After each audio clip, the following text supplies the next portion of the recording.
শেরপুরের নালিতাবাড়ির বারোমারি গ্রামে পাহাড়ের ঢালে প্রতি বছর অনুষ্ঠিত হয় ক্যাথলিক খ্রিস্ট ধর্মাবলম্বীদের ফাতেমা রানী তীর্থোৎসব। বৃহস্পতিবার শুরু হবে দুদিনের এ উৎসব। তীর্থোৎসবের মূল আকর্ষণ আলোক শোভাযাত্রা ছাড়াও খ্রিস্টজাগ, ব্যক্তিগত প্রার্থনা, নিশি জাগরণ সহ রয়েছে নানা অনুষ্ঠান।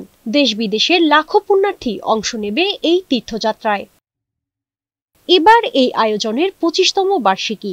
উৎসবকে ঘিরে গারো পাহাড় সহ বৃহত্তর ময়মনসিংহের খ্রিস্ট ধর্মাবলম্বীদের মাঝে বইছে আনন্দের জোয়ার। পুণ্যার্থীর জন্য তীর্থস্থান সাজানো হয়েছে বর্ণিল সাজে। এখানে আমাদের টাইলসের কাজ, ডেকোরেশন, প্রত্যেকটা সেক্টরেই তারা এইভাবে প্রচুর পরিমাণ লোক দিয়ে রাখছে কাজটাকে, তারা যাতে 2 দিন আগে হ্যান্ড ওভার করা যায়। আমরা তীর্থোৎসবকে ঘিরে যে কামকাজ আরম্ভ করেছিলাম, কামকাজ প্রায় শেষের দিকেই।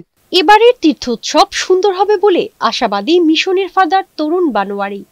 আমাদের এই ফাতেমা রানী তীর্থস্থানের 25 বছর জুবলি উৎসব আমরা করতে যাচ্ছি। আমাদের ডিসি স্যার, এসপি স্যার ওনাদের সাথে দেখা করেছে, আলাপ করেছে এবং বরাবরের মতো তারা আমাদেরকে সাহায্য, সহযোগিতা এবং নিরাপত্তা প্রদান করবেন বলে আশ্বাস দিয়েছেন। শান্তিপূর্ণ পরিবেশেই তীর্থোৎসব সম্পূর্ণ হবে এমনটাই প্রত্যাশা স্থানীয়দের। শারমিন ডিমি, বৈশাখী সংবাদ।